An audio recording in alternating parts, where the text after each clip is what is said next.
Bismillahirrahmanirrahim. Assalamualaikum warahmatullahi wabarakatuh. Saudaraku pendengar Persada FM, MTFM, dan juga pemirsa channel terpilih MTA TV dimanapun Anda berada.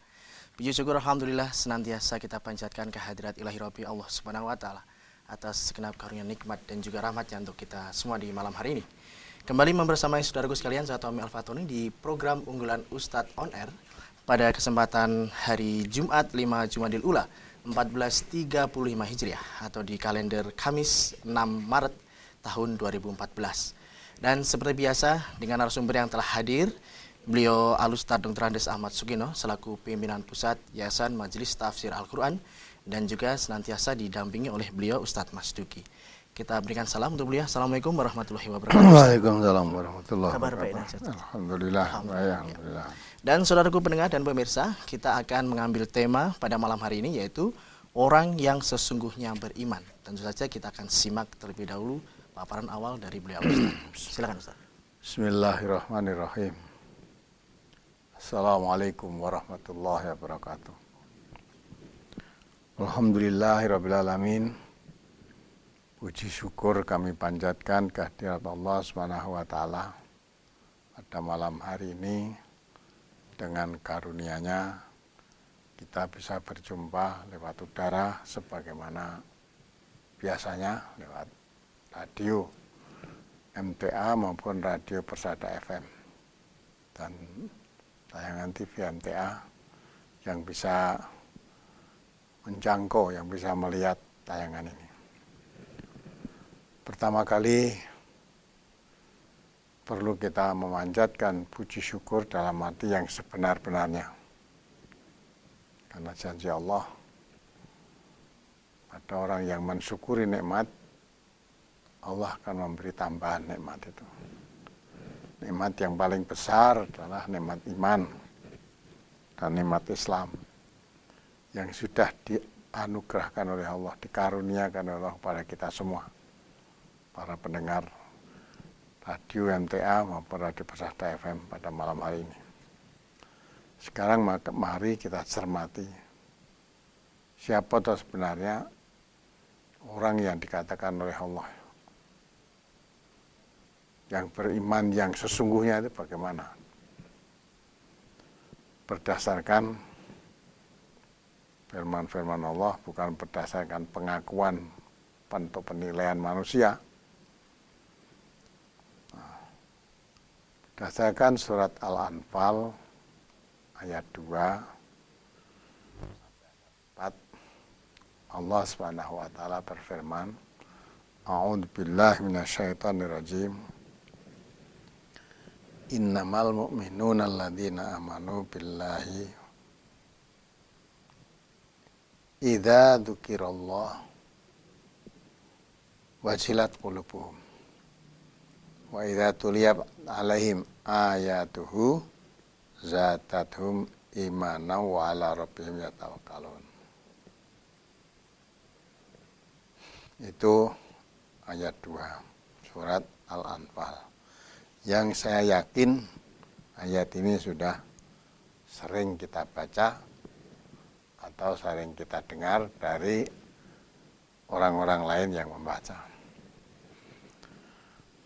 Ayat itu menjelaskan bahwa sesungguhnya orang yang beriman, dikatakan oleh Allah orang yang beriman, ialah mereka orang apabila disebut asma Allah, disebut nama Allah, maka bergetarlah hatinya, gemetar hatinya.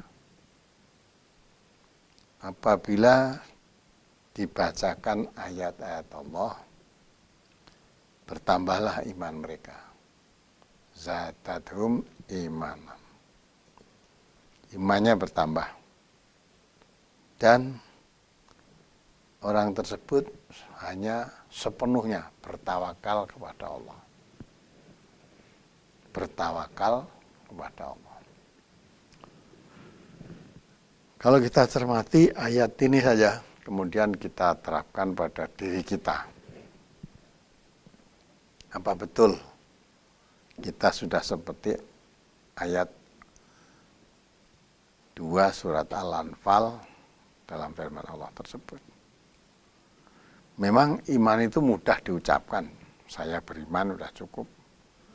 Tapi iman yang sebenarnya ternyata perlu penjelasan dan perlu rangkaian-rangkaian yang banyak. Ayat itu tadi masih ada kelanjutannya dalam ayat 3, Allah menjelaskan alladzina yuqimuna sholata wa mimma razaqnahum yunfiqun. Itu orang-orang yang mendirikan sholat dan menafkahkan sebagian dari harta yang diberikan oleh Allah. Itu masih ada kaitannya dengan ayat di depan. Ya, ayat 2 tadi menjelaskan innamal mu'minuna alladzina idza dzukirallahu wajilat qulubuhum wa idza tuliyat alaihim ayatuhu zadatuhum imanan wa ala rabbihim yatawakkalun. Ya, alladzina yuqimuna sholata wa mimma razaqnahum yunfiqun. Masih dilanjutkan ayat berikutnya, ulaika humul mu'minuna haqqan. Nah, itu. Ulaika humul mu'minuna haqqan.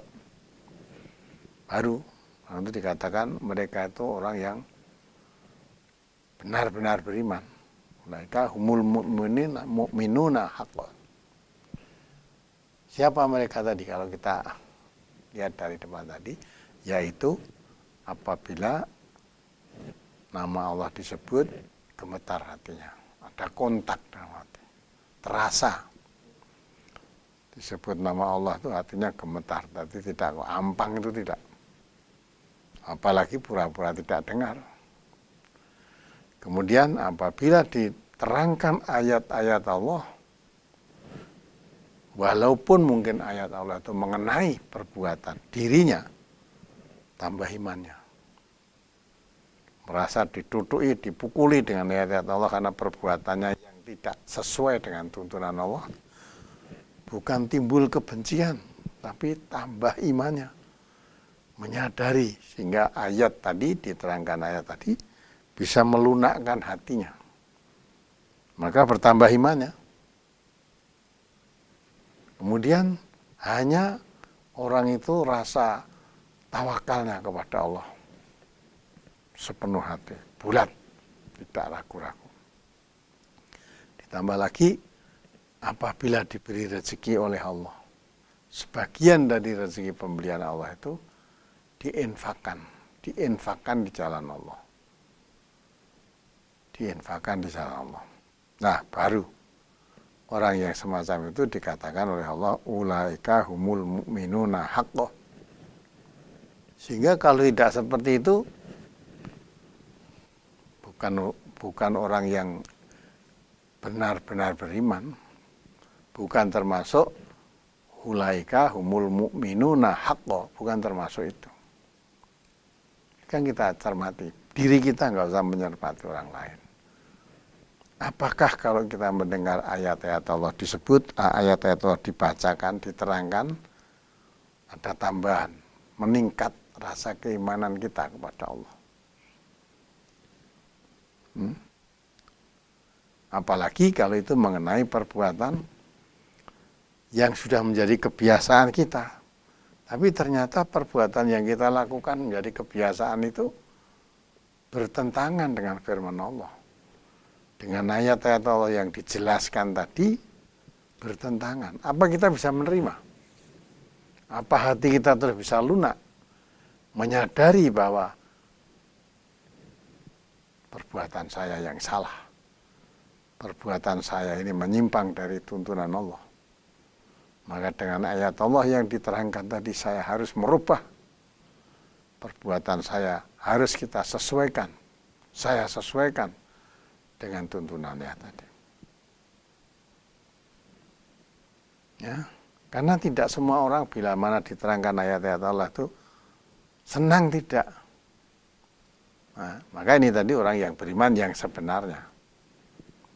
Ulaika humul mu'minuna haqqan. Karena ada dibacakan ayat-ayat Allah itu bukan tambah imannya, tambah kekafirannya. Coba dibaca Mas Duki. Surat Tobat 125. Yang bertambah itu malah kekafirannya. Karena ayat Allah itu tidak disukai. Nah, mengenai dirinya, misalnya kita suka ya menggunjing, suka rasan-rasan, diterangkan ayat Allah mengenai perguncingan. Suka menyebar fitnah, suka menjelek-jelekan orang lain. Ayat Allah menerangkan, suka menggunjing itu seperti makan bangkai saudaranya sudah mati. Padahal itu menjadi kebiasaan kita.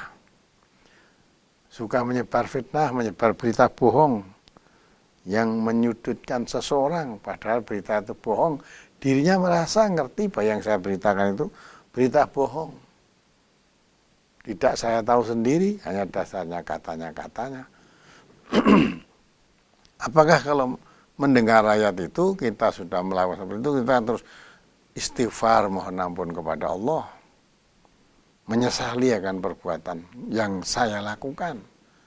Kita hanya mendengar berita dari mulut ke mulut, kita sebarkan dengan mulut kita, ya, padahal kita anggap itu tidak apa-apa, hayyinun, suatu hal yang ringan. Padahal indallah ya azim, ternyata di sisi Allah itu perkara yang besar. Itu selama ini kita menganggap perkara ringan saja, padahal ternyata itu perkara yang besar. Tapi karena saya, ya, kita kalau saya termasuk orang yang beriman, ayat Allah tadi memukul, ya, menjelaskan dengan keras apa yang saya lakukan ternyata salah. Kalau saya orang yang beriman, maka akan seleh istighfar, mohon ampun kepada Allah atas perbuatan yang sudah kita lakukan. Mulai saat itu berhenti dari penyebaran fitnah, berhenti dari suka menggunjing, berhenti dari suka membicarakan aibnya orang lain, berhenti dari menjelek-jelekan saudaranya, berhenti. Mohon ampun kepada Allah. Nah, kalau begitu berarti tambah iman dengan dibacakan ayat tadi, bertambah iman. Tapi kalau dibacakan ayat tadi, malah timbul rasa kebencian kita kepada Al-Quran yang diterangkan, atau timbul kebencian kepada orang yang menerangkan ayat tadi, kok dikenakan kepada saya. Padahal yang menerangkan itu pun tidak sengaja mengenai orang yang bersangkutan tadi. Memang ayat Al-Quran itu kalau diterangkan mesti mengenai orang. Karena memang Al-Quran itu diturunkan oleh Allah untuk manusia, untuk orang. Maka kalau orang itu orang yang beriman, diterangkan ayat-ayat Allah, zadatum imanan, bertambah imannya, bertambah keyakinannya bahwa ayat Allah itu yang benar. Kalau perbuatan saya tidak cocok dengan ayat-ayat Al-Quran, perbuatan sayalah yang salah. Maka saya mengakhiri kesalahan saya. Mohon ampun kepada Allah, tidak akan mengulangi kesalahan saya lagi. Karena ternyata apa yang saya lakukan selama ini bertentangan dengan Al-Quran, merupakan larangan. Nah, itu namanya tambah imannya. Tapi ada orang menerima ayat-ayat Al-Quran, malah timbul kebenciannya. Coba dibacakan ayat surat nomor 109 ayat 125. Nah, surat Tobat ayat 125. A'udzubillahi minasyaitonir rajim. Wa ammal ladzina fi qulubihim maradun fazadatuhum ritsan ila ritsihim wa matu wa hum kafirun. Dan adapun orang-orang yang dalam hati mereka ada penyakit, maka dengan surat itu bertambah kafiran mereka di samping kafirannya yang telah ada, dan mereka mati dalam keadaan kafir. Nah, sama kan? Sama, ayat Quran dibacakan sama, diterangkan sama. Ayatnya sama, tapi penerimanya beda. Kalau orang yang hatinya beriman benar-benar, diterangkan ayat Al-Quran tadi, walaupun mengenai dirinya, perbuatan yang tidak cocok dengan Al-Quran, dia menyungkur, sujud, tunduk, patuh, menyesali perbuatannya, dan meluruskan perbuatan yang dilakukan selama ini salah, kita ikuti Al-Quran. Kita kikis, kita berhentikan perbuatan yang selama ini saya lakukan salah.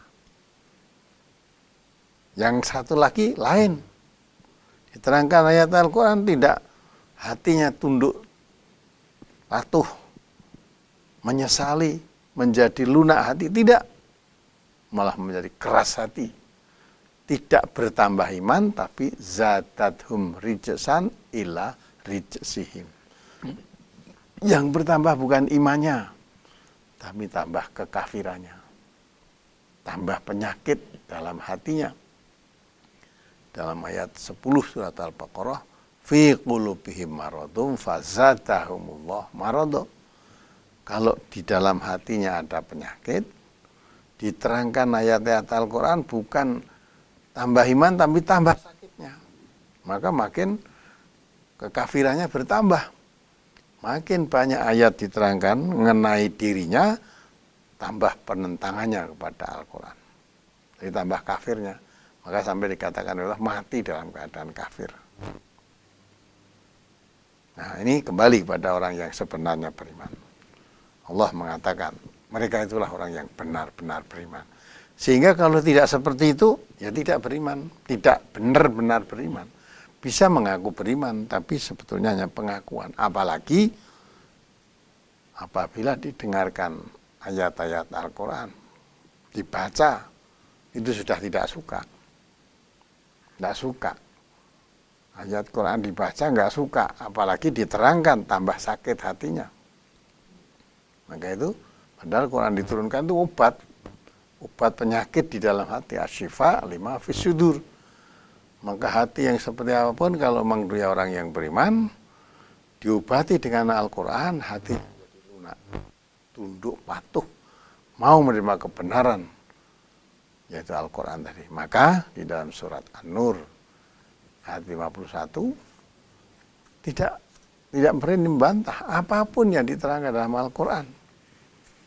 Dia tidak akan membantah sedikit pun, meyakini sepenuhnya bahwa Al-Quran benar. Maka jawaban, tidak ada jawaban lain kecuali saya mendengar ayat-ayat itu dan saya akan taat. Ya, tolong dibaca Mas. Ayat. Surat An-Nur nomor surat 24 ayat 51. Innama kana qaulal mu'minina idza du'u ila Allahi wa rasulihi liyahkuma bainahum ayaqulu sami'na wa ata'na wa ulaika humul muflihun.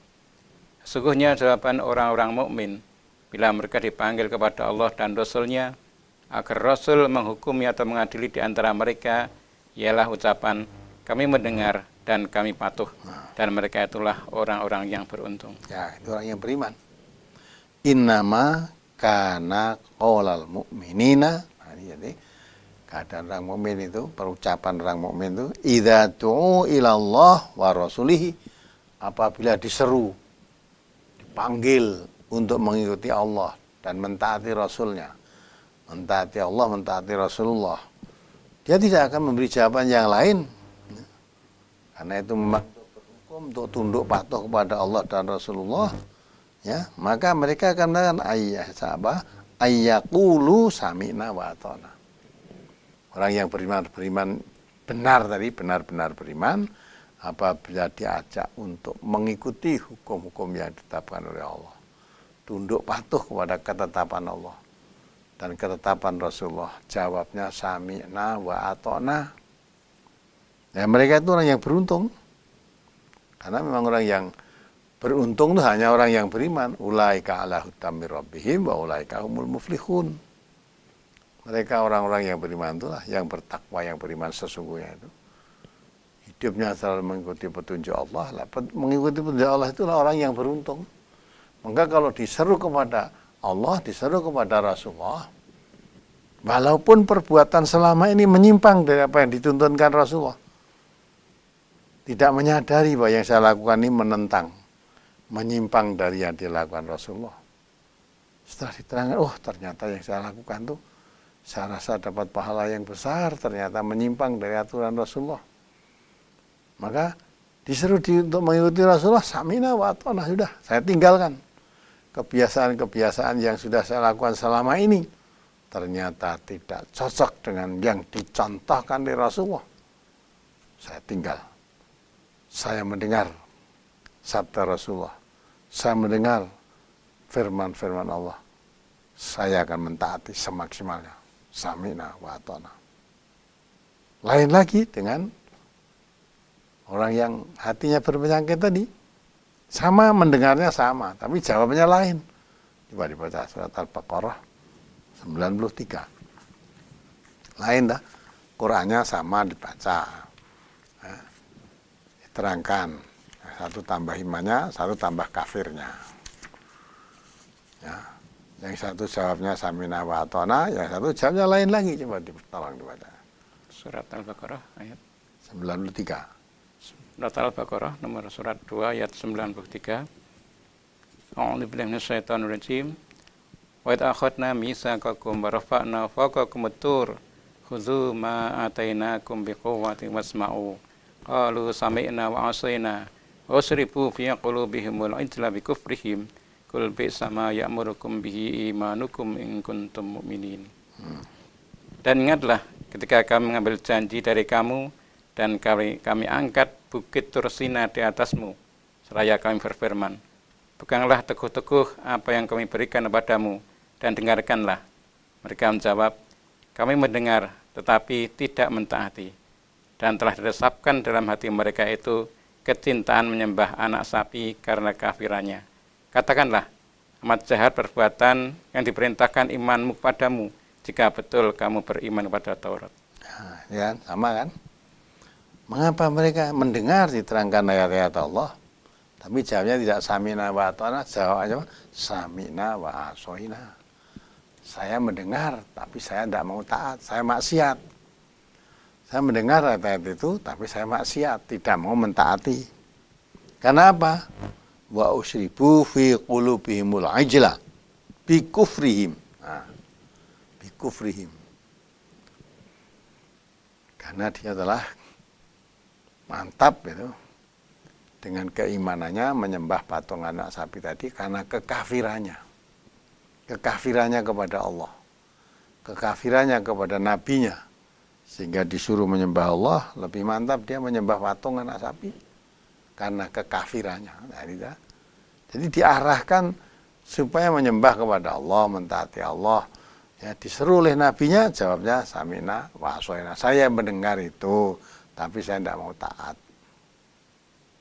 Mengapa tidak mau taat? Karena dengan kekafirannya, dia sudah suka menyembah selain Allah. Suka menyembah selain Allah. Maka untuk kembali taat kepada Allah, berat. Jadi artinya ada penyakit. Kita juga begitu, kalau sudah biasa mengikuti kebiasaan-kebiasaan yang salah.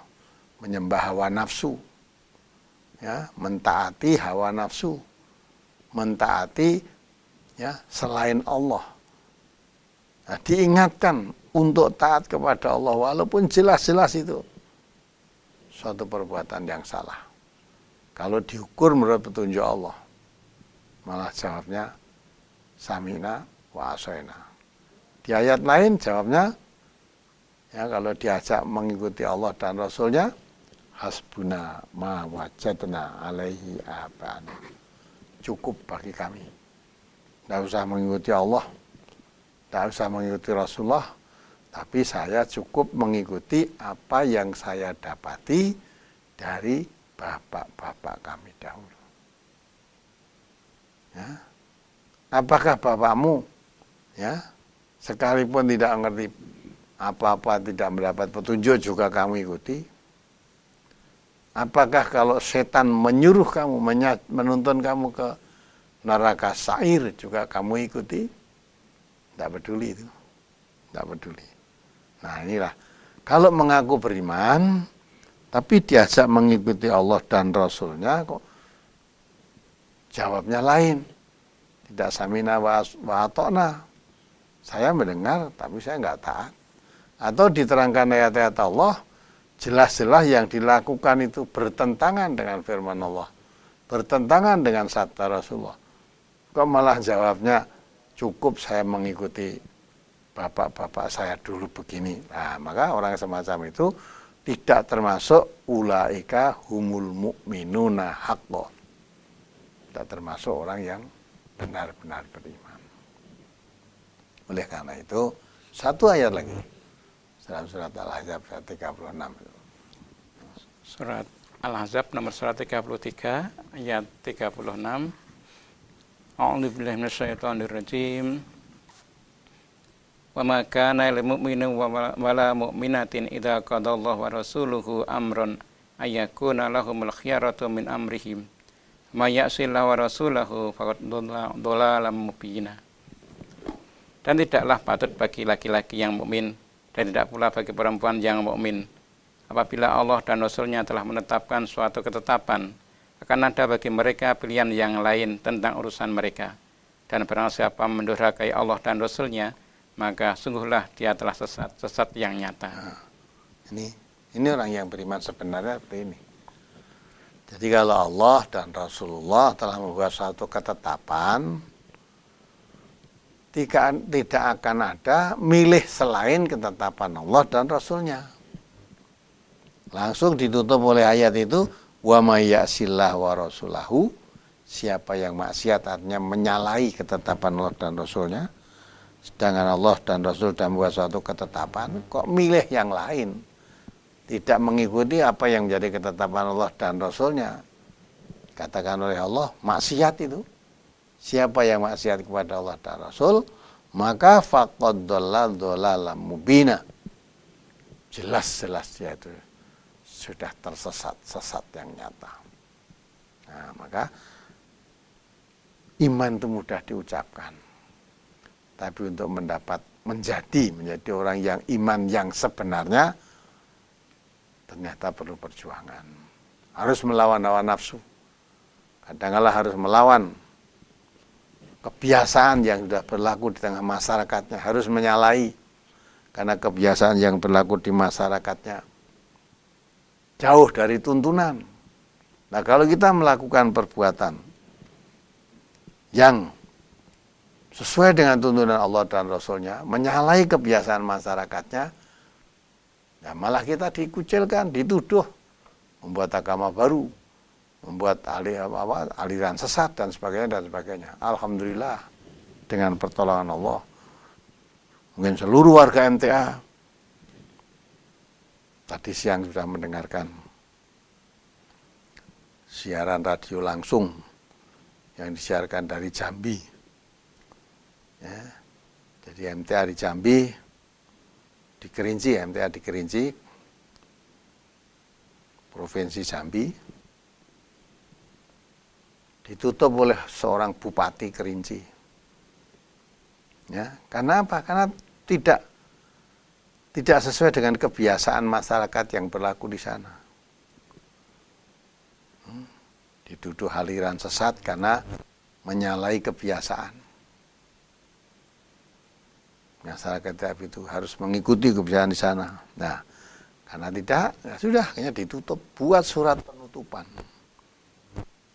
Sudah diadakan pendekatan bahwa Majelis Tafsir Al-Quran MTA itu lembaga yang resmi, boleh hidup di seluruh wilayah Indonesia NKRI, di mana ya, termasuk di Kerinci.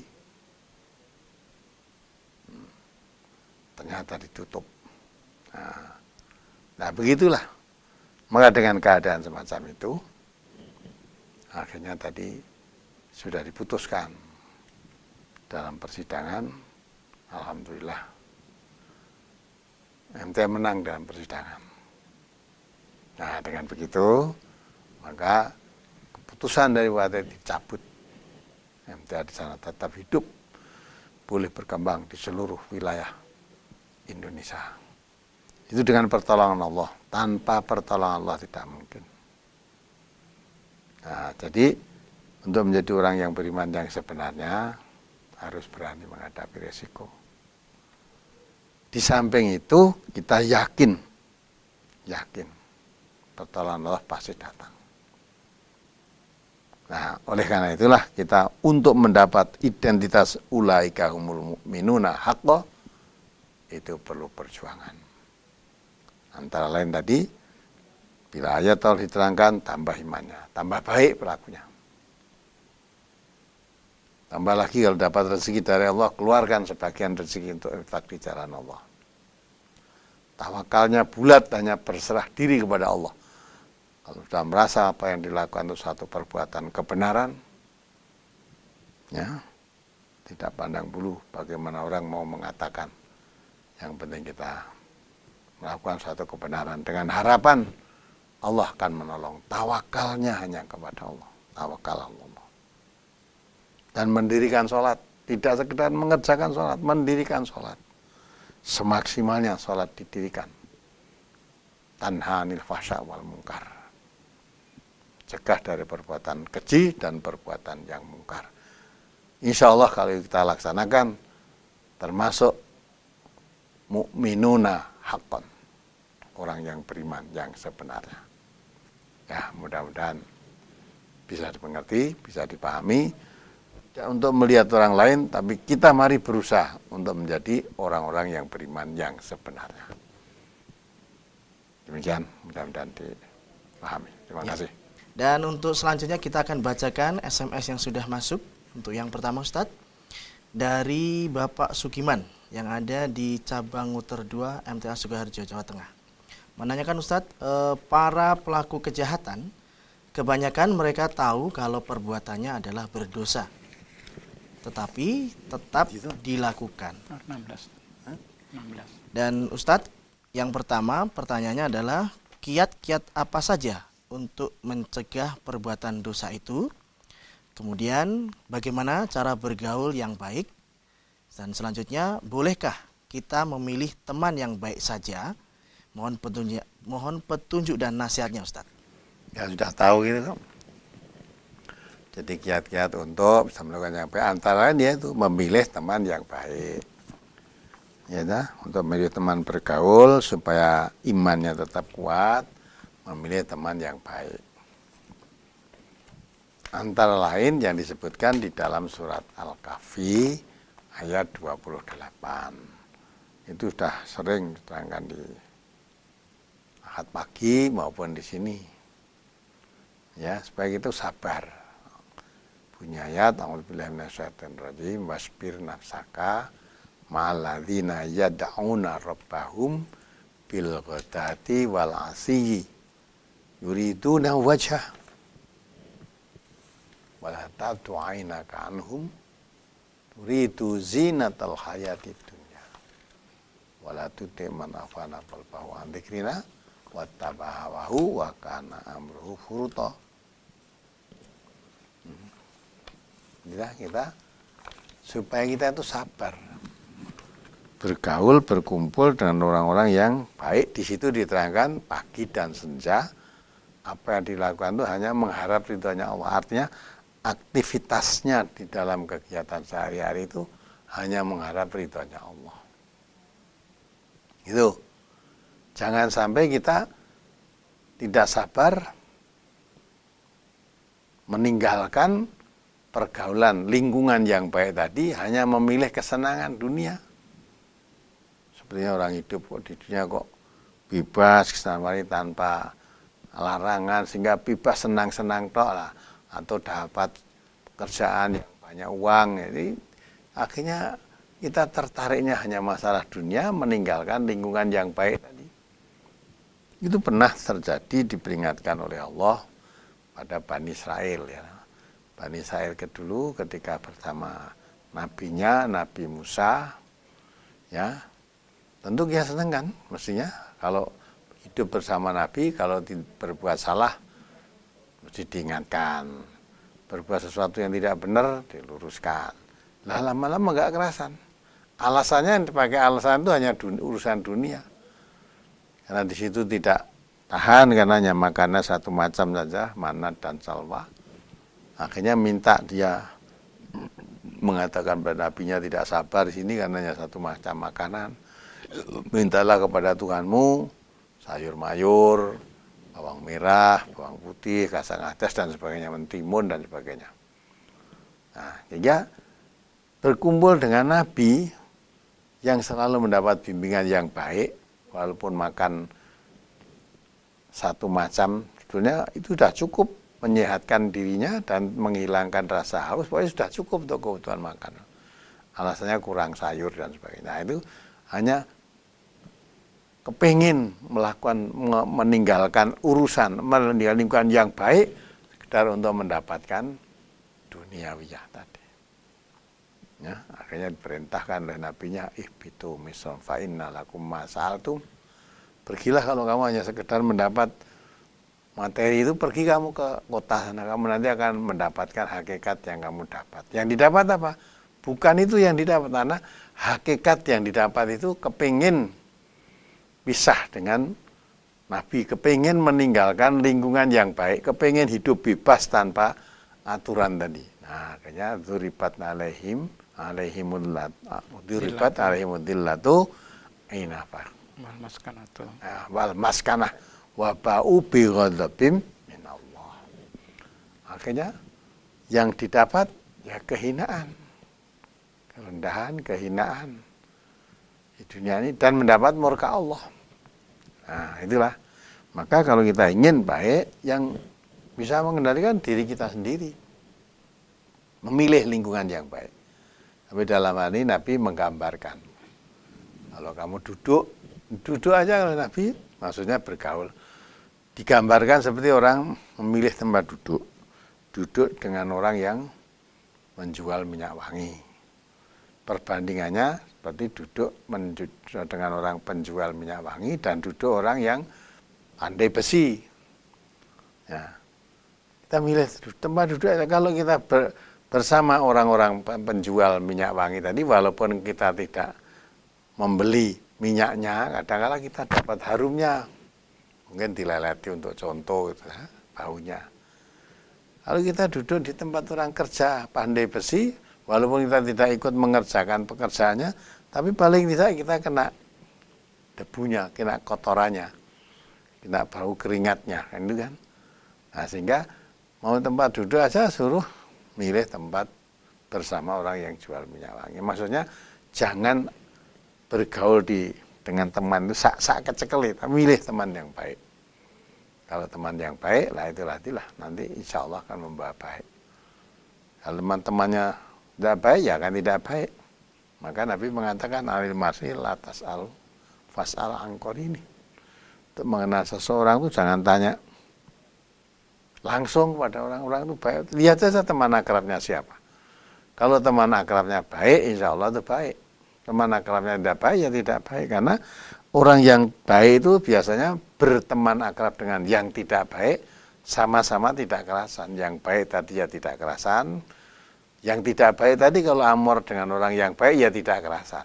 Maka biasanya ya sejenis yang menjadi teman akrab itu. Nah, itulah.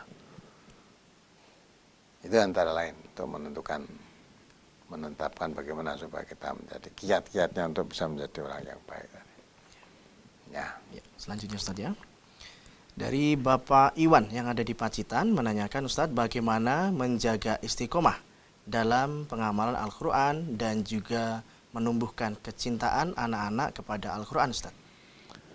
Lah, maka itulah sejak kecil kecintaan anak-anak pada Al-Quran. Sejak kecil itu dididik. Ya, jangan anak kecil dididik, diajari nyanyi cintanya setengah mati. Dan anak-anak sekarang itu, ya anak-anak kecil dan nyanyiannya udah ikut-ikutan TV itu. Nah, maka dididik supaya cinta pada Al-Quran sejak kecil itu misalnya dituntun dengan ayat-ayat pendek itu dihafalkan. Syukur sedikit-sedikit ditambah diterangkan tentang artinya di ayat itu, dijelaskan. Dikenalkan kepada Allah lah. Ya, dikenalkan sifat-sifat Allah. Ya, maka dengan tuntunan itu, asalkan hafalkan ayat-ayat pendek, hadis-hadis Nabi yang mengenai akhlak, lama-lama itu nanti tertanam dalam hatinya. Karena Nabi juga mengatakan kan, didik anak kecil itu sejak kecil itu seperti membuat ukiran pada batu. Sehingga kalau orang mengukir pada batu itu sangat membekas sekali, sulit untuk hilang. Ya. Itu maka itu sejak kecil diukir pada memori anak itu ingatan-ingatan yang baik. Dijauhkan, kalau bisa dijauhkan dari pergaulan yang tidak baik. Termasuk memilih teman. Kalau kecil pergaulannya teman-temannya walaupun kecil ya, suka misuh-misuh, suka ya bicara yang jorok-jorok, nanti ya akan dapat itu juga walaupun belum mengerti maksudnya. Tapi kalau menjadi kebiasaan itu ya keluar dari mulutnya nanti yang tidak baik. Lain kalau nanti biasa kalimat nyebut-nyebut kalimat Allah misalnya jatuh atau apa itu membawa apa jatuh ya tuntun innalillahi wa inna ilaihi rajiun. Dia sendiri melaku jatuh kesandung ya baca innalillahi wa inna ilaihi rajiun. Itu dibiasakan begitu nanti setiap ada musibah menimpa dirinya otomatis terpancar keluar dari mulutnya. Maka kalau kita ingin mencintai anak kita cinta pada Al-Quran sejak kecil dikenalkan dengan Al-Quran. Insya Allah nanti kalau telaten menjaganya sampai gede pun otomatis itu akan suka kepada Al-Quran. Ya itu ya. Ya. Pertanyaan selanjutnya datang dari Bapak Edi Jamhari di Jatiluhur, Purwakarta. Menanyakan Ustadz, kalau di daerah Purwakarta ada cabang MTA atau tidak Ustadz? Kalau ada, mohon alamatnya di mana Ustadz? Jadi di Purwakarta itu telepon saja kepada rencana ya MTA di Purwakarta. Kalau sudah telepon kepada saudara Etik ya, Atik, nanti akan ditunjukkan di sana. Nomor teleponnya dicatat aja 081 3 ya, 111 41 323. Nah, saya ulangi ya, 081 3 111 41323. Nah, sudah sama Pak Eti. Ya, nanti telepon itu nanti akan ditunjukkan di mana tempatnya. Alhamdulillah di Purwakarta MTA sudah punya radio di sana, insya Allah. Sudah beli radio di Purwakarta. Nah, nanti kalau sudah ketemu itu nanti akan bisa lebih mengenal lagi karena sana sudah punya radio di Purwakarta itu. Ya. Baik, semoga bisa dipahami dan sudah dicatat. Dan kita lanjutkan pertanyaan berikutnya dari Anis yang ada di Jogja. Ustadz, mohon bisa dijelaskan tentang zakat mal. Besar atau kecilnya, dari uang berapa yang mulai kita keluarkan zakatnya. Contoh 100.000, zakatnya berapa dan kita kasihkan kepada siapa Ustadz? Demikian. Jadi kalau kamu punya uang 100.000, zakatnya 2.500, berarti 2,5% ya. Berikan siapa? Berikan salah satu, kalau itu memang zakat, salah satu dari 8 golongan. Nanti saudara baca 8 golongan itu di dalam surat Tobat ayat 60. Ya, termasuk fakir, miskin, rikob, qori, mu'alaf, ibnu sabil, sabilillah, nah itu di situ nanti dijelaskan. Jadi 2.500 singkatnya 2,5%. Kalau 100.000 ya 2.500. Kalau punya uang 1 juta ya 25.000. Diberikan kepada 8 golongan itu, salah satu di antara 8 itu kalau zakat ya tidak boleh keluar dari 8 golongan itu. Ya, apalagi saya rasa itu cukup. Ya, demikian Ustadz. Pertanyaan berikutnya dari Sukindak di Sragen. Ya, tertulis Sukindak ya di Sragen. Ustadz, doa Allahumma firlil muslimina wal muslimat wal mu'minina wal mu'minat al ahya wal amwat itu hadis atau dari Quran Ustadz? Itu bukan Quran, bukan hadis. Itu susunan dari para ulama. Boleh kita menyusun doa sendiri ya boleh kok. Isinya kan baik. Allahumma firlil mu'minina wal mu'minat, ya Allah ampunilah orang-orang mukmin laki maupun perempuan, wal muslimina wal muslimat, orang muslim laki maupun perempuan, al ahya'i minhum wal amwat, yang masih hidup maupun yang sudah meninggal. Itu doa baik itu. Jadi walaupun bukan hadis, kita namanya doa itu kan bebas. Selain doa yang sudah ditetapkan oleh Rasulullah, ya, itu kita boleh doa bebas. Tidak bisa dengan bahasa Arab, ya bisa dengan bahasa apa yang kita bisa. Nah itu gitu. Jadi ulama doa itu sangat baik, boleh dilakukan. Apalagi? Ya. Pertanyaan berikutnya datang dari Bapak Dani di Klewer, Kartosuro, menanyakan, termasuk orang atau golongan apa Ustadz mubalik yang berdakwah di jamaah A membenarkan A, di jamaah B membenarkan B, agar dikatakan ajur-ajir. Pertanyaan, apakah ini termasuk golongan, pertanyaannya, ini termasuk golongan apa Ustadz?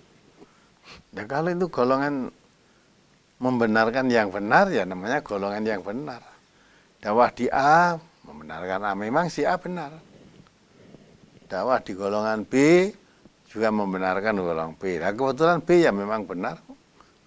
Jadi memang A dan B itu semua benar. Dikatakan benar ya benar, mubalik itu. Nah kalau si A itu benar kok dikatakan salah, lah itu mubalik yang tidak benar, wong benar kok dikatakan salah.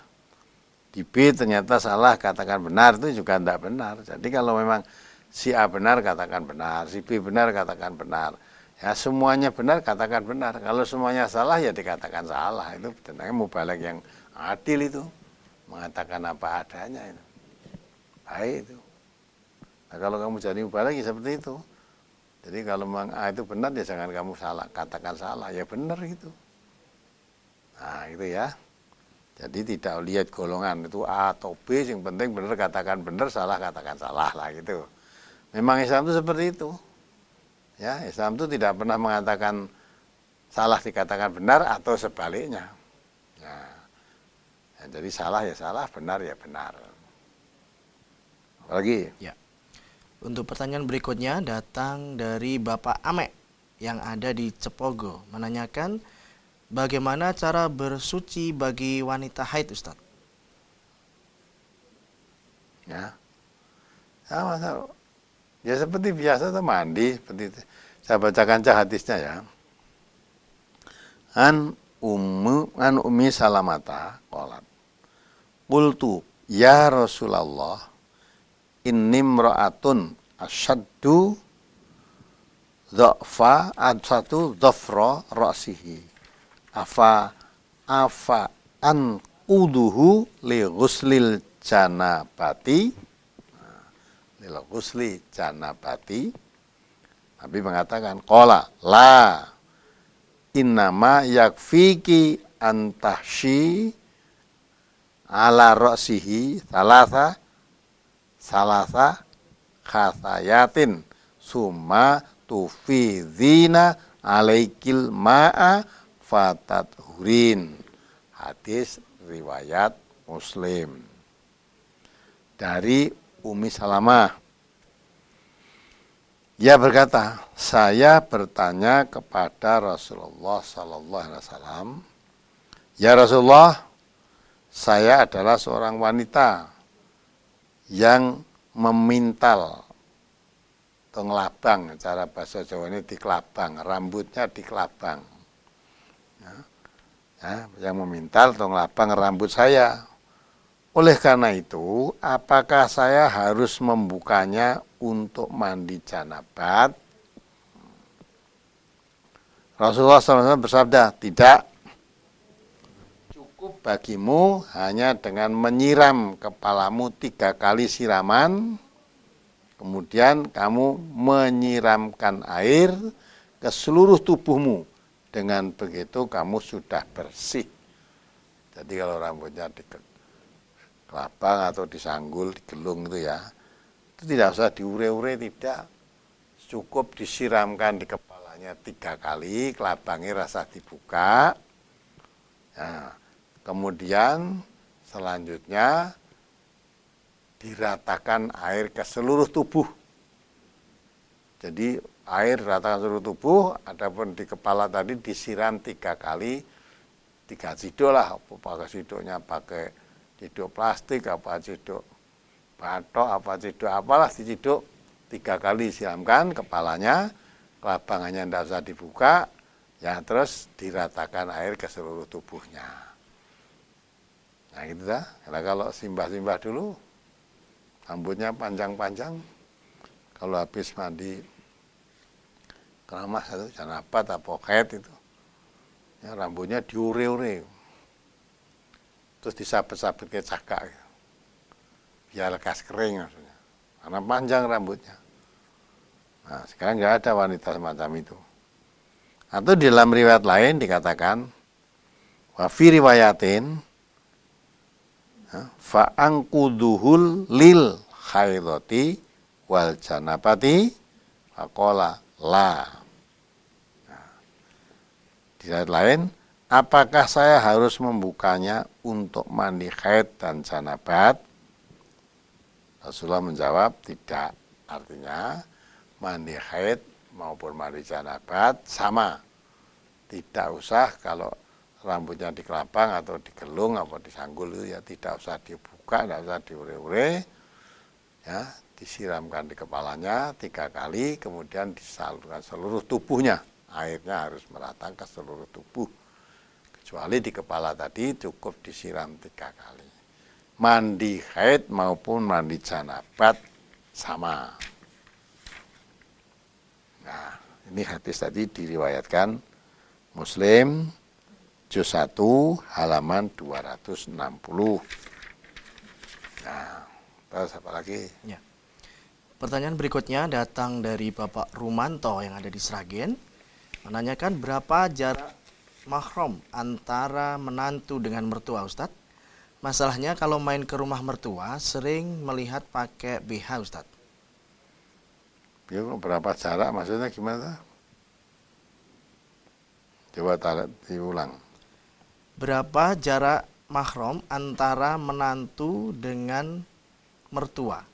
Masalahnya kalau main ke rumah mertua sering melihat pakai BH, Ustadz. Ya. Aku tanyakan jarak gimana? Bahwa orang tua pakai BH atau pakai berukut itu tetap tidak boleh nikah. Ya dah. Mahram itu laki perempuan yang tidak boleh dinikahi, tidak boleh mengadakan hubungan pernikahan. Ya dah.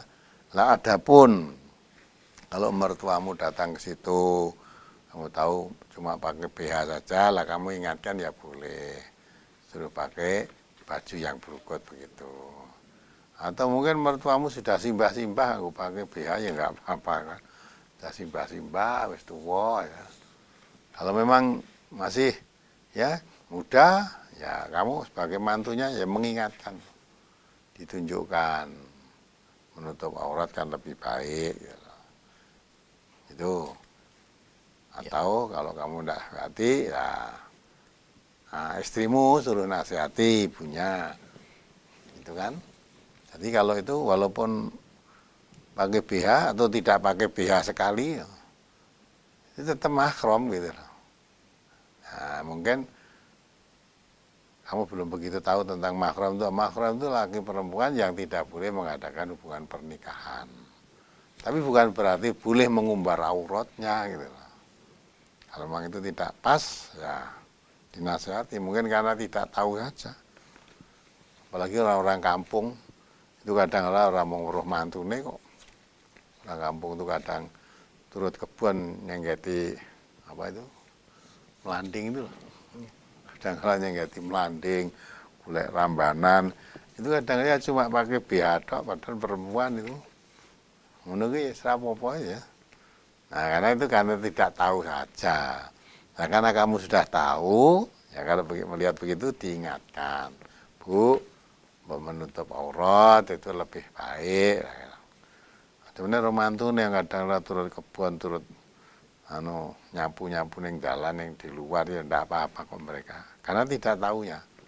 Insya Allah kalau sudah tahu, nah tidak akan seperti itu, maka perlu diberitahu. Apalagi? Ya. Untuk pertanyaan berikutnya dari Ibu Tri di Tegal Gede memberikan statement, Ustadz kalau radio MTA gangguan hati terasa kecewa. Berarti hati kita yang seperti ini bagaimana Ustadz? Biasa no. Kecewanya karena apa? Karena tidak bisa mendengar tadi kan. Ya.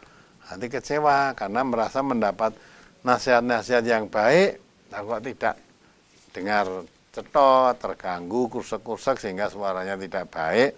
Nah, tidak bisa didengar dengan jelas, kecewa itu wajar. Nah, kecuali kalau kamu nggak suka dengan radio MTA, kersek-kersek pateni sisan atau mungkin cetoke mbok pateni. Radio iki meneh pateni itu.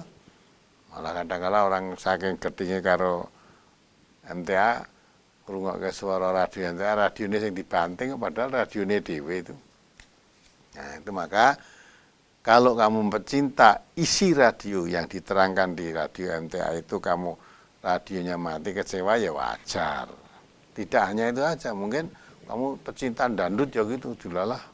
Wah, senengin dangdut radionya mati ya, mesti kowe ya kecewa. Nah, maka karena yang disenangi tidak bisa didengar secara utuh, terus kamu kecewa itu wajar. Nah, apalagi? Ya. Kemudian dari Ibu Endro yang ada di Blitar, Jawa Timur menanyakan bagaimana hati terus bersabar Ustadz karena di tempat kerja ketemunya dengan orang-orang yang kasar, demikian. Ya kamu kalau ketemunya orang-orang kasar, ya mungkin juga tidak tahu atau wataknya memang seperti itu. Kalau kamu orang yang bagaimana sabar, ya hatimu dituntun aja dengan tuntunan. Dengan akhlak Rasulullah, insya Allah ketemu orang yang bagaimanapun juga tidak akan terpengaruh.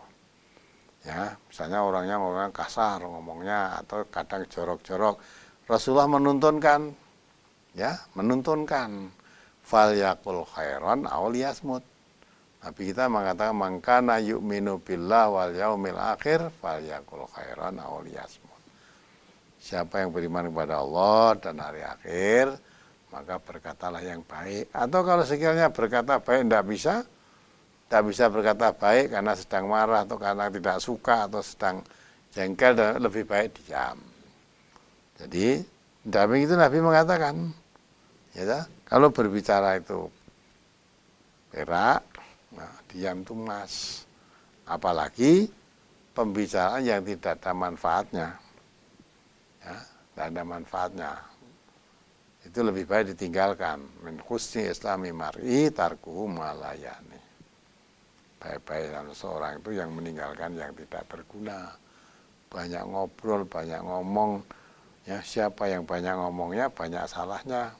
Yang ngobrol-ngobrol tidak perlu itu tidak ada gunanya. Apalagi kalau sudah terlanjur ngobrol akhirnya jatuh kepada menggunjing rasanya orang. Nah, itu segera diberhentikan, segera di stop lah itu. Maka kalau kamu selalu ingat tuntunan Rasulullah, ngomongnya kasar-kasar, ya, Nabi tidak mengajarkan yang kasar kok, ya, kata yang lembut. Malah Nabi mengatakan innallaha rafiqun yuhibbur rifqa, kan. Jadi Allah itu cinta kepada kelembutan. Nah, Allah itu maha lemah lembut, cinta kepada kelemah lembutan. Maka lebih baik yang kata yang baik-baik, biar katanya kasar kamu terbalus, syukur bisa mewarnai, paling tidak ikut-ikutan. Nah, supaya tidak ikut-ikutan, maka ingat hadis-hadis Rasulullah bagaimana kita berbicara. Apalagi? Ya. Sebagai pertanyaan terakhir di tanya jawab di line SMS dari Bapak Ferry di Rejosari, Kradenan, menanyakan apa saja yang boleh dan tidak boleh diperjualbelikan Ustadz. Kalau menjual kotoran hewan lewat pupuk, uang hasil jualannya tergolong halal atau tidak Ustadz? Halal, tidak apa-apa. Kotoran hewan, kotoran kambing, sapi, kotoran manusia kalau mau dijual ya tidak apa-apa. Yang tidak mungkin kotoran dijual untuk dimakan. Kotoran itu memang dijual biasanya untuk pupuk. Lah, pupuk kandang itu ya, harganya mahal sekarang.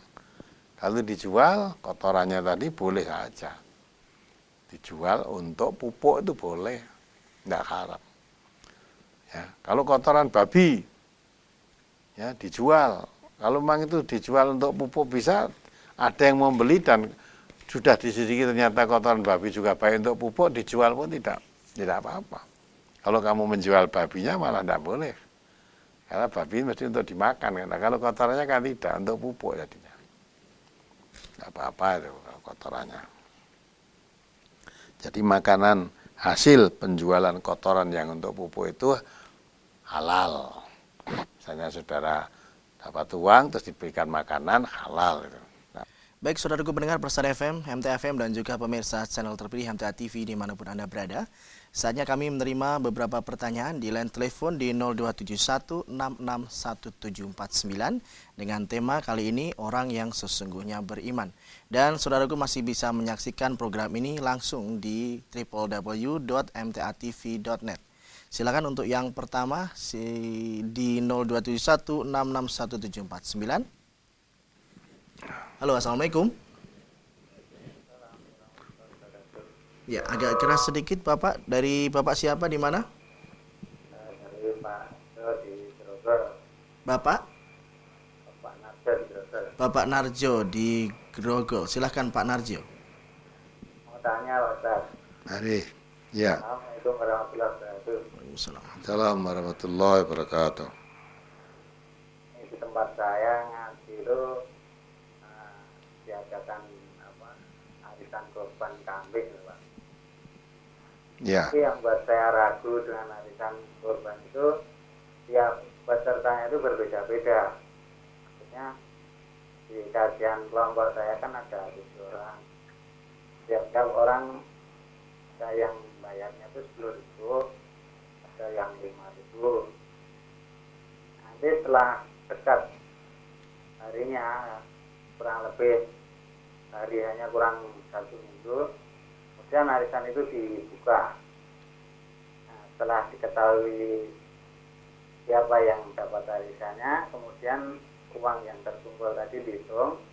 Setelah diketahui jumlahnya, kalau ternyata dibelikan kambing tidak cukup, nah, untuk menutup kekurangannya itu kemudian diutangkan pada ketua kelompok.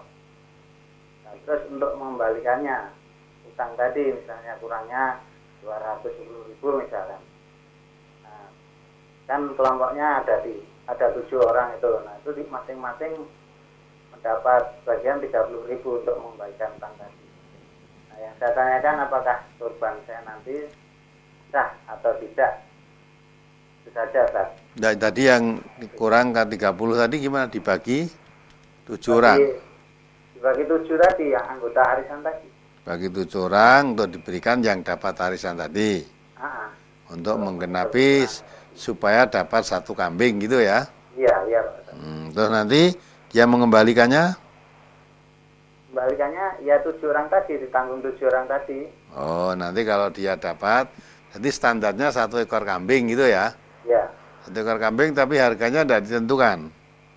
Harganya sudah ditentukan, ternyata arisannya tadi kurang gitu. Nah, kurangnya ditutup dengan utang tadi, kemudian utang tadi cara kembaliannya dibagi 7 orang peserta tadi. Ya, tapi nanti dia mengembalikannya setiap orang pengikut arisan standarnya dapat 1 ekor kambing gitu ya? Iya. Ya.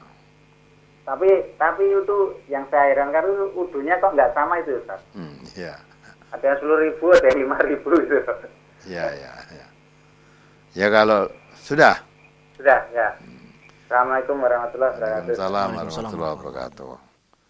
Ya kalau ragu ya lebih baik nggak usah ikut. Nggak usah ikut lah. Tama yuribuka ilama la yuribuk.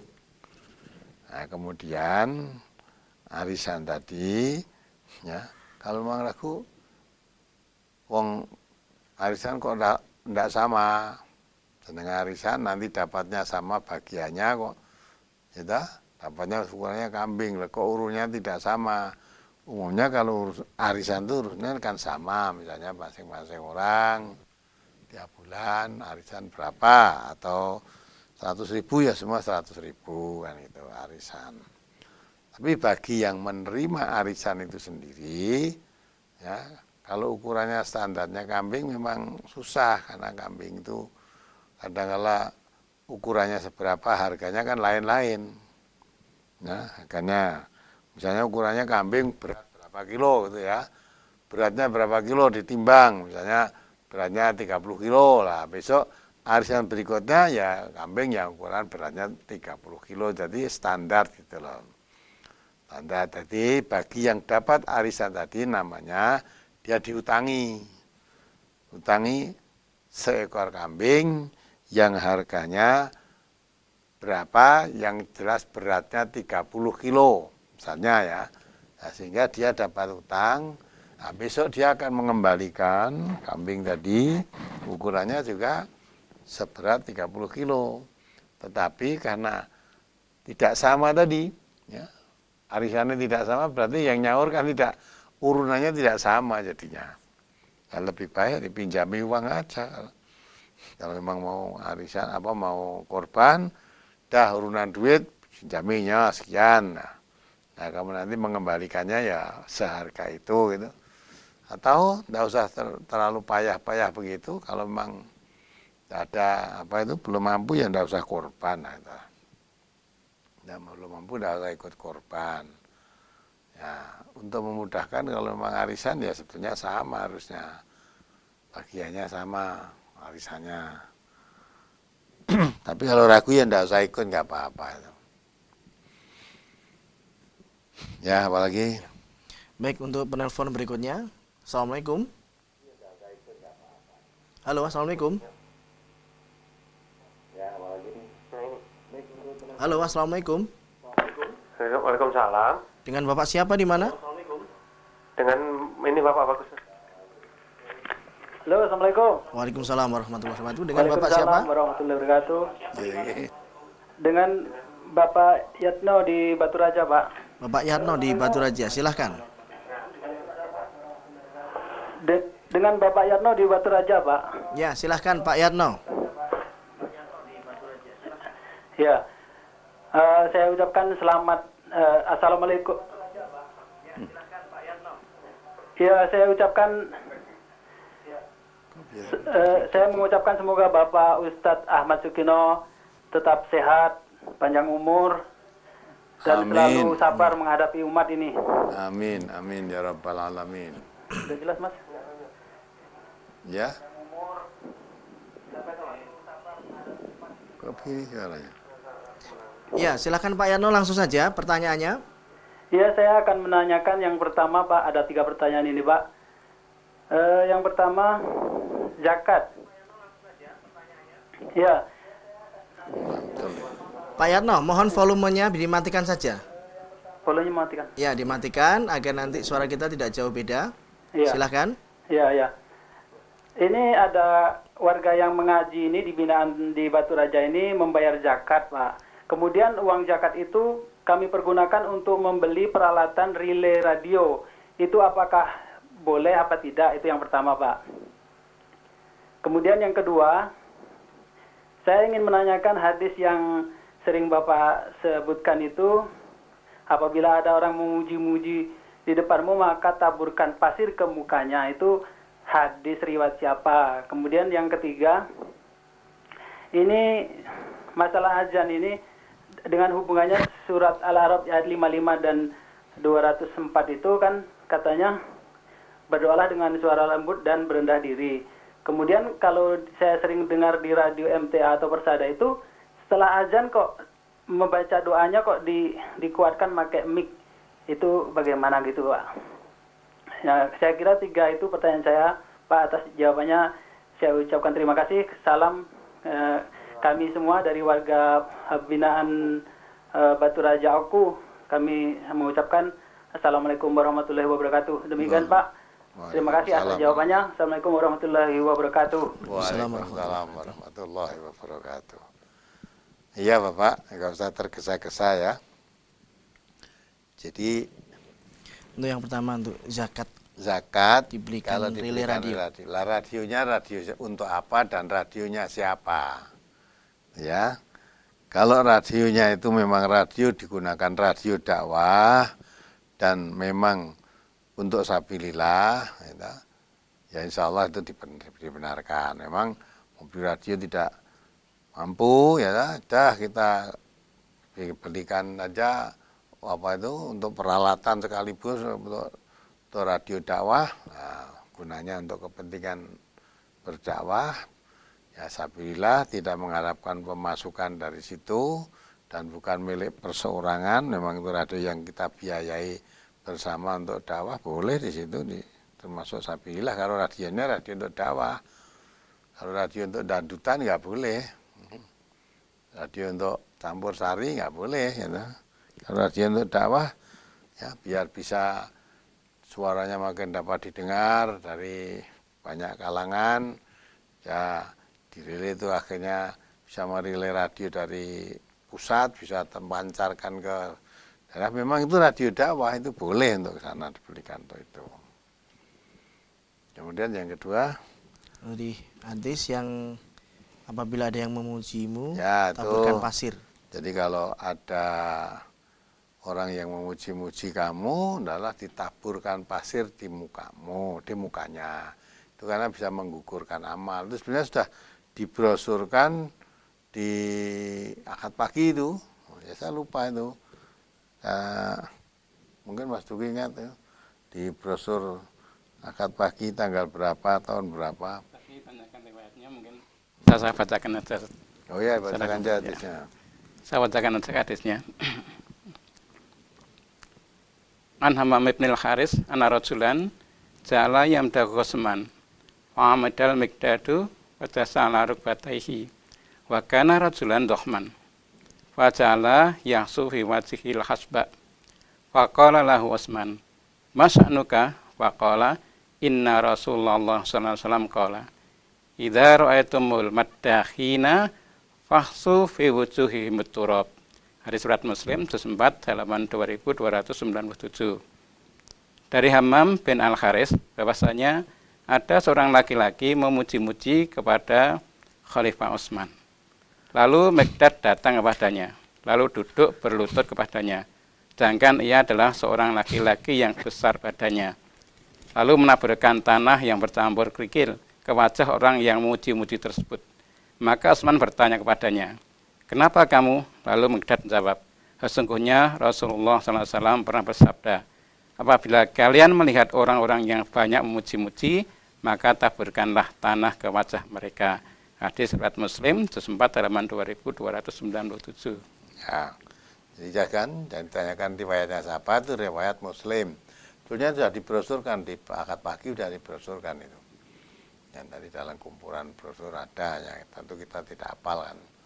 Jadi itu kalau ditanyakan riwayatnya siapa, itu hadis itu diriwayatkan oleh Muslim. Kemudian pertanyaan yang ketiga. Yang ketiga di radio ya, saat dikumandangkan azan. Doa. Dan itu kok doanya, doa di radio itu kok dibaca, disiarkan radio juga itu tadi. Ya. Itu tidak mengapa Bapak. Jadi yang maksud tidak boleh doa itu bukan berarti tidak boleh doa keras-keras, itu bukan berarti tidak boleh didengar orang. Tidak boleh didengar orang, tidak. Jadi radio, kan radio dakwah ini. Jadi kalau didakwahkan, adzan, setelah adzan supaya ada doa. Doanya bagaimana? Lah doanya itu dibacakan sekali kan, sekaligus di radio itu bagi yang tidak tahu biar tahu, yang belum hafal doanya bagaimana biar hafal, maka dibacakan sekaligus. Radio dakwah. Itu kan. Ya kalau doa sendiri misalnya, dan kalau adzan yang adzan itu di radio itu, Bapak nggak usah menjawab adzan itu, yang seterusnya disuarakan itu bukan orang, itu suara tape saja, itu kaset lah, itu suara kaset. Ya nggak usah dijawab, nggak apa-apa.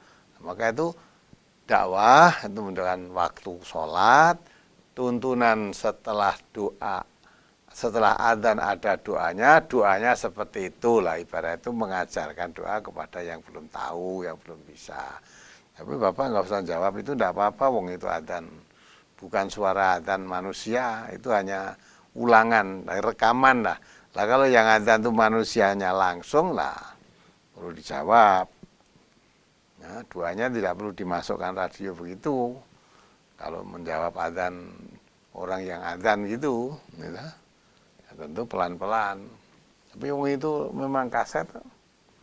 Jadi CD itu di radionya, azannya pun juga CD, maka doanya di-CD-kan juga. Itu tujuannya biar orang yang tidak mengerti doa azan itu apa toh? Lah tiap hari dibacakan itu masa tidak hafal, lama-lama kan hafal itu. Itu ya. Ya. Masih di 661749. Pertanyaan berikutnya. Assalamualaikum.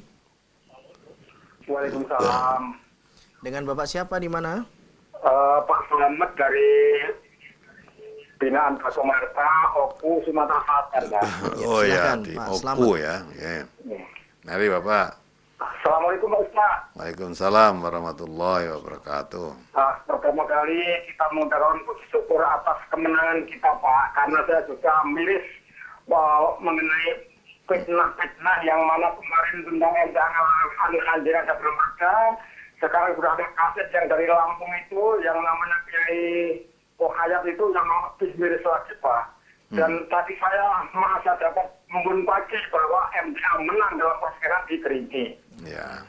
Selanjutnya pertanyaan saya itu aja Pak. Saya mau nanya, umur saya ini sudah 55, ternyata tentang hadis doib dan sohih ini baru kita kenal MTA ini. Apakah hadis tentang sohih dan doib itu dari zaman sahabat sudah ada Pak? Kok nggak pernah diajarkan kepada kiai-kiai yang sudah paham? Saya kira itu saja Pak pertanyaan saya. Terima kasih. Assalamualaikum warahmatullahi wabarakatuh. Waalaikumsalam warahmatullahi wabarakatuh.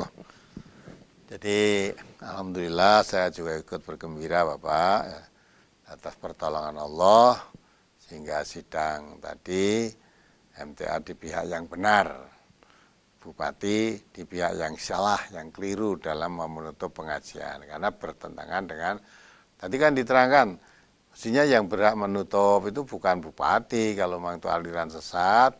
Kewajiban Menteri Agama, Menteri Dalam Negeri, dan Kejaksaan Agung kan gitu kan.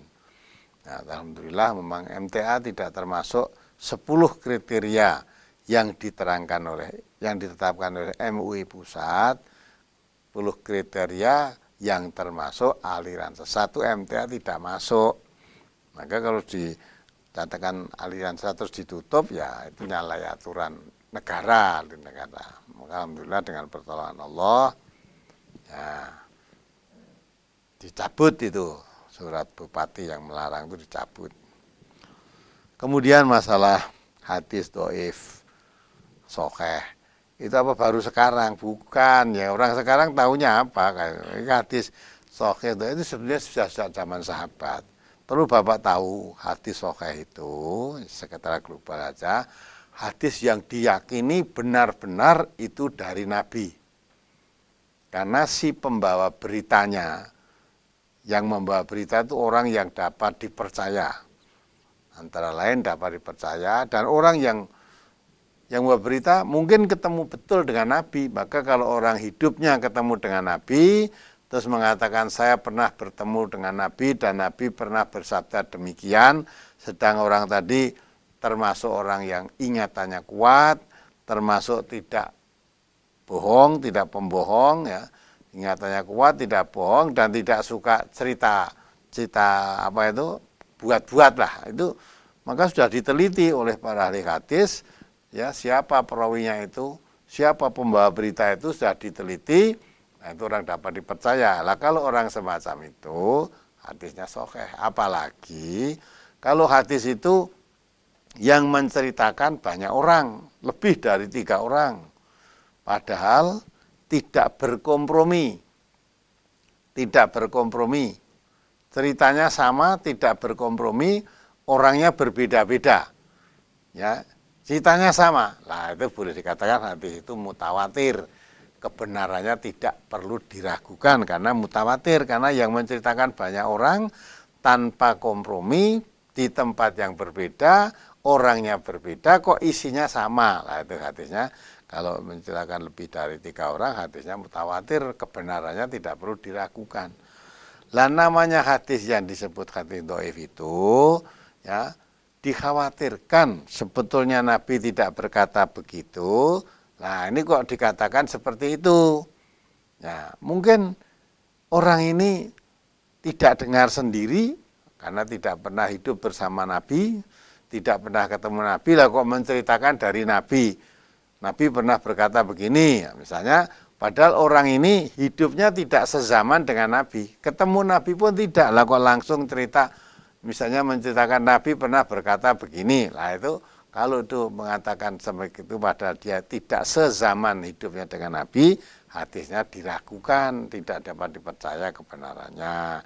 Ada lagi misalnya, ini pembawa hadis, orang ini terkenal, suka bohong, lah kok meriwayatkan hadis, nah itu juga diragukan apa betul ini hadis itu dari Nabi.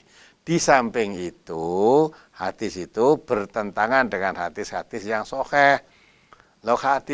Kalau hadis itu bertentangan dengan hadis-hadis yang sahih, kebetulan pembawanya orang yang suka bohong, atau pembawanya orang yang ingatannya tidak kuat, atau si pembawanya itu tidak pernah ketemu dengan Nabi kok mengatakan dari Nabi langsung, nah ini kan jelas tidak mungkin. Lah hadis yang semacam itu dikategorikan hadisnya dhaif, lemah, dikhawatirkan itu bukan dari Nabi, tetapi mengatakan dari Nabi, karena si pembawanya tidak dapat dipercaya. Jadi itu sebenarnya sudah sejak zaman dahulu. Mengapa kiai-kiai tidak mengajarkannya? Nah itu tidak mengajarkannya kenapa? Lah mungkin ya tidak teliti dalam mempelajari itu. Kitabnya sebetulnya bukan kitab baru, kitabnya sudah lama ada. Nah kadang-kadang asal hadis bunyikan hadis tanpa diteliti. Hadis ini bagaimana? Nah, walaupun bertentangan dengan hadis-hadis yang sahih, nah, terus pokoknya ini hadis ya, lebih-lebih tanpa mengerti perawi, tanpa mengerti ini sumbernya dari mana, nah, dikatakan hadis berbunyi begitu tanpa diteliti terus dikatakan ini hadis ya. Nah, itu kadang-kadang meragukan, tidak dapat dibenarkan. Kadang-kadang untuk melariskan dagangannya, lah hadis. Saya ada Pak, hadis itu hadis palsu. Ya, barang siapa sholat memakai sorban, ya makin panjang sorbannya, lilitannya makin banyak, pahalanya makin besar. Nah, itu hadisnya ternyata palsu. Ya, bukan sekedar dhaif, palsu. Nabi tidak pernah mengatakan seperti itu. Lah mungkin itu dibuat oleh orang yang penjual sorban biar sorbannya laris.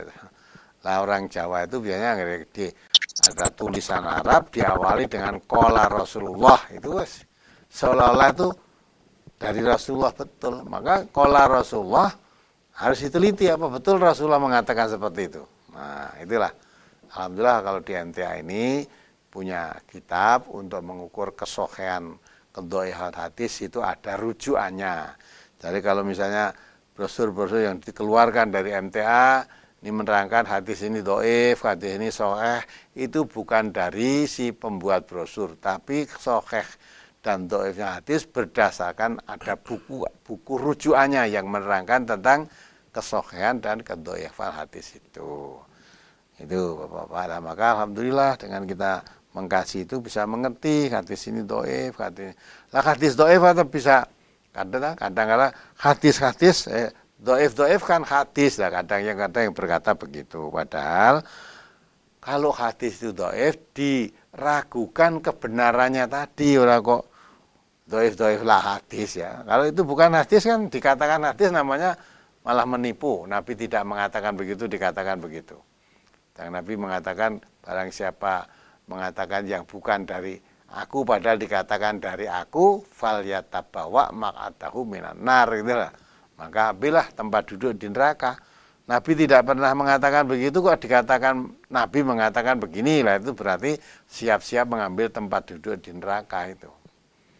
Nah itulah Bapak ya. Jadi tentang adanya hadis sahih itu bukan dari sekarang, sebetulnya sejak dulu, hanya tidak teliti lah, tidak membaca tentang kedudukan hadis itu, malah kadang-kadang tidak mempelajari. Nah, langsung dapat hadis ajarkan aja, maka ada ilmu mustalah hadis di situ, antara menerangkan macam-macam hadis ada di situ. Ada hadis mutawatir, ada hadis sahih, ada hadis ahad, ada hadis dhaif, ada hadis mauquf, ada hadis maudhu, ada hadis palsu dan sebagainya dan sebagainya. Ada gitu Bapak. Ya, demikian Pak Slamet. Kita lanjutkan masih di 661749. Assalamualaikum. Waalaikumsalam. Dengan Bapak siapa di mana? Saya dari Pak Bambang dari Pati, Pak. Silahkan Pak Bambang. Begini Pak, saya ini berada di lingkungan dekat dengan masjid. Nah, di masjid itu yang punya masjid memasang foto ulamanya, gurunya. Dipasang di masjid itu. Nah, saya tidak enak sholat itu karena tidak boleh toh foto dipasang di masjid. Nah ini sebaiknya kemana? Kalau saya sholat jamaah atau sholat sendiri Pak? Kalau sholat jamaah nanti saya terpancing dengan foto yang di masjid itu Pak. Kalau tidak jamaah nanti tidak benar Pak. Saya harus berjamaah. Nah, bagaimana Pak? Karena saya kalau masjidnya agak jauh Pak, yang lain Pak. Terima kasih Pak atas jawabannya. Assalamualaikum warahmatullahi wabarakatuh. Waalaikumsalam warahmatullahi wabarakatuh. Jadi kalau Bapak sholat di masjid itu, di situ ada gambar atau ada fotonya, kiainya di situ tidak mengapa, boleh saja. Asal tidak menyembah foto itu kan. Dan kok terpancing, masa ada gambar aja kok terpancing. Tidak perlu terpancing Bapak. Ya, nah, foto itu dipasang di mana? Toh? Foto itu kan di orang di toko ngisar mesti di atas toh, paling tidak di dinding. Nah, kalau tinggi rasa danga, ya sholatnya lihat tempat sujud, lihat bawah. Lah foto di masjid apa enggak boleh toh, ya. Boleh gambar di masjid, misalnya ada kalender dipasang di masjid, ya ada foto-fotonya ya boleh saja di situ. Tidak masalah. Ya. Adapun orang mempunyai keyakinan misalnya masang foto kiainya di masjid itu, ya, misalnya nanti akan mendatangkan berkahnya atau diambil manfaatnya atau pahala, yang mempunyai keyakinan begitu ya silakan. Tapi Bapak kalau tidak punya keyakinan itu kan tidak apa-apa. Sholat di masjid itu tidak apa-apa. Ya, yang salah yang mempunyai keyakinan seperti itu, misalnya foto itu dipasang di itu, kalau sholat mengingat foto Pak Kiainya yang ada di situ menambah kekhusukannya atau bisa menambah pahalanya atau nambah-nambah apa lah, itu yang tidak boleh. Kalau ada foto kita tidak punya keyakinan apa-apa, tidak masalah. Boleh sholat di situ, nggak apa-apa Bapak. Bukan tidak sah sholatnya, sah sholatnya sah. Nah, kecuali kalau ada keyakinan sholat foto itu ada kekuatan gaibnya, maka dipasang di situ lah, itu ada kemusyrikannya kalau di situ. Foto itu kan cuma foto loh, gambar ya toh. Tidak ada apa-apanya itu foto. Nah, kalau ada keyakinan foto itu mendatangkan berkah atau mendatangkan karomah atau mendatangkan fadilah apalah, itu yang ada kemusyrikannya di situ. Kalau tidak ada keyakinan apa-apa tidak masalah. Sholat di situ sah, tidak apa-apa. Ya, demikian Ustaz ya. Baik, demikian Pak Bambang dari Pati. Kita lanjutkan di belakang Pak Bambang. Assalamualaikum. Halo, assalamualaikum. Halo, assalamualaikum. Ya, kami ingatkan saudaraku sekalian masih di 0271661749. Mohon untuk volumenya bisa dimatikan atau dikecilkan. Assalamualaikum. Waalaikumsalam. Dengan Bapak siapa di mana? Dari Bapak Yanto dari Jakarta. Pak Yanto, silahkan. Gini Bapak, ini saya punya permasalahan gitu. Halo? Iya, silahkan Pak Yanto. Iya kan, saya sudah berkeluarga dan suatu itu saya pernah ngucapin talak sama istri saya, gitu. Terus dalam masa iddah itu merujuk kembali, apakah saya harus nikah lagi? Gitu Bapak. Halo? Ya. Ya, terus kalau nikah lagi kan harus pakai wali. Apakah saya pakai wali itu dari saudara perempuan saya, perempuan istri saya itu, kakak istri saya itu apa boleh Bapak? Apa sah gitu? Ya, demikian. Ya, itu saja permasalahannya. Apa saya harus nikah lagi? Kalau harus nikah lagi, itu walinya kakak istri saya. Soalnya orang tua udah meninggal Bapak, gitu. Ya. Ya, satu pertanyaan saja Pak Yanto. Pak Yarno? Iya, cukup. Ya, Iya. demikian ya. Yang jelas saya itu dalam merujuk itu masih masa idah gitu Bapak. Apa harus nikah lagi? Ya. Demikian ya. Iya, iya. Baik, Assalamualaikum warahmatullahi wabarakatuh, Pak Yanto. Waalaikumsalam. Jadi memang ada dua pendapat Bapak. Ada yang mengatakan kalau rujuk itu selama dalam masa iddah, ya cukup datang aja, saya rujuk kepada kamu, saya rujuk kembali, itu ada yang mengatakan dah sah gitu dalam masa iddah. Padahal ya, nikah yang talak yang boleh rujuk itu hanya 2 kali. Ya, nah, kalau begitu nanti misalnya tak rujuk terus talak lagi. Habis toh, nanti mau rujuk saya datang lagi, kamu saya rujuk, dan rujuk lagi, gitu. Nah, terus dilah sulaya lagi, talak lagi. Lah yang ketiga dah ndak boleh rujuk. Ya, wong ndak boleh kok. Tetapi boleh nikah apa begitu? Nah, itu kan, maka yang pendapat pertama asal mengatakan kamu saya rujuk, lah nek wis 2 kali ndak boleh saya rujuk, tapi untuk talak yang ketiga tidak mengatakan kamu saya rujuk, tapi harus nikah lagi gitu. Tapi yang pendapat yang kedua, namanya tolak itu sudah merusakkan laki perempuan yang tadinya selalu saling melihat, bersentuhan caca haram, setelah terjadi ijab dan qabul, gitu, nikah maksudnya, semuanya yang tadinya haram menjadi halal semua. Karena ijab dan qabul tadi.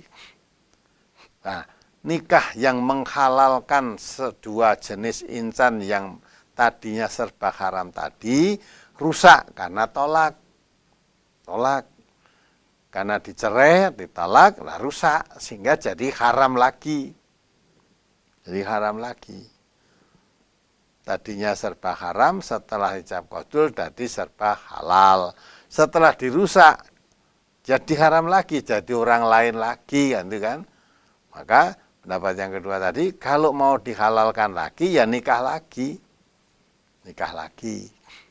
Kalau tidak nikah lagi, namanya maksudnya rujuk itu ya nikah lagi tadi, kembali itu maksudnya. Jadi yang dimaksud tolak 2 kali yang boleh rujuk itu maksudnya orang yang terkebacut jatuh talak itu boleh nikah lagi, kembali menjadi suami istri lagi, itu cuma 2 kali. Kalau sudah 3 kali tolak, tidak boleh untuk dirujui, kecuali kalau wanita tadi nikah dulu dengan orang lain. Nah, kebetulan dalam pernikahan tadi ada cekcok, tidak serasi, akhirnya terjadi talak, lah baru boleh rujuk, nikah lagi kembali, mantan suami pertama boleh. Nah, sekarang kalau mau rujuk lagi, bapaknya sudah meninggal, nah, siapa yang harus jadi wali? Wali kalau memang yang lain-lain tidak ada, maka adiknya pun boleh. Adik laki-laki ya, adik dari wanita, dari istri tadi, dia punya adik laki-laki, atau punya kakak laki-laki, kalau yang semua bapak tidak ada, paman tidak ada, itu adiknya boleh. Laki-laki ya, kakaknya laki-laki boleh, jadi wali boleh. Kalau bapak sudah meninggal, kalau memang bapaknya ada, bapaknya, kalau tidak ada ya yang ada, jadi adik boleh, kakak laki-laki boleh. Jadi bapak ya, jadi kalau mau nikah lagi ya memang ada wali, ada mahar, ada saksi gitu. Nah, ya seperti kalau nikah awal hanya kalau tadi jatuh talak tidak kekenaipan, ya nurut agama sudah jatuh talak, menurut pemerintah belum.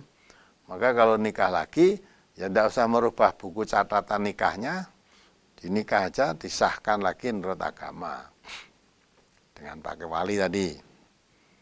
Nah, itulah mudah-mudahan bisa dipahami apa yang saya terangkan. Ya, demikian Ustaz ya. Baik, saudaraku pemirsa channel terpilih MTA TV dan juga saudaraku pendengar Persada FM dan MTA FM, demikian tadi penanyaan terakhir. Mungkin ada yang bisa disampaikan Ustaz untuk paparan akhir sebagai nasihat untuk kita bersama, silakan Ustaz. Baik. Para pendengar Radio MTA, Radio Persada FM yang kami cintai, yang kami hormati, dan pecinta persawan TV MTA. Terima kasih atas perhatiannya, dan mudah-mudahan apa yang kita bincang-bincangkan melalui radio MTA maupun radio Persada FM ini membawa manfaat terutama untuk diri saya sendiri dan untuk kita semuanya.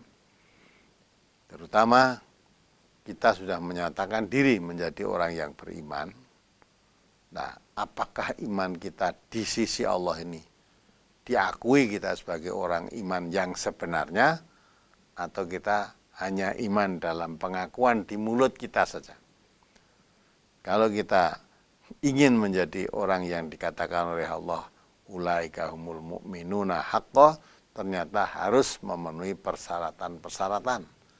Antara lain itu tadi, apabila nama Allah disebut, gemetar ada kontak hatinya. Nah, karena rasa cintanya kepada Allah. Apabila ayat-ayat Allah diterangkan, bertambah imannya. Jadi makin banyak mendengarkan keterangan Al-Quran, makin tebal, makin kuat imannya, berarti makin sungguh-sungguh menjauhi larangan Allah, makin sungguh-sungguh melaksanakan perintah Allah, walaupun harus meninggalkan larangan Allah itu yang tadinya biasa dilakukan. Tapi karena setelah diketahui itu ternyata larangan Allah, orang yang bertambah imannya tidak merasa keberatan apapun meninggalkan kebiasaan-kebiasaan yang ternyata kebiasaan itu menyimpang dari tuntunan Allah dan Rasulullah SAW. Ya, semoga dari sedikit demi sedikit kita mempelajari ayat-ayat Al-Quran, memahaminya, bisa meningkatkan ya, derajat keimanan dan ketakwaan kita kepada Allah, sehingga akhirnya di sisi Allah kita dicatat menjadi orang yang mu'minuna haqqo. Saya rasa itu mudah-mudahan bermanfaat bagi kita semua. Kurang lebihnya saya mohon maaf. Saya cukupkan sekian. Akhirul kalam. Assalamualaikum warahmatullahi wabarakatuh. Assalamualaikum. Kami sampaikan terima kasih Ustaz atas kehadiran dan tausiahnya, dan juga Ustaz Mas Duki. Baik saudaraku pendengar Persada FM, MTA FM, dan juga pemirsa channel terpilih MTA TV dimanapun Anda berada. Demikian tadi perjumpaan dan kebersamaan kita di program unggulan Ustadz On Air pada kesempatan malam hari ini. Kita berjumpa 2 pekan mendatang, dan saya Tommy Al-Fatoni pamit undur. Assalamualaikum warahmatullahi wabarakatuh.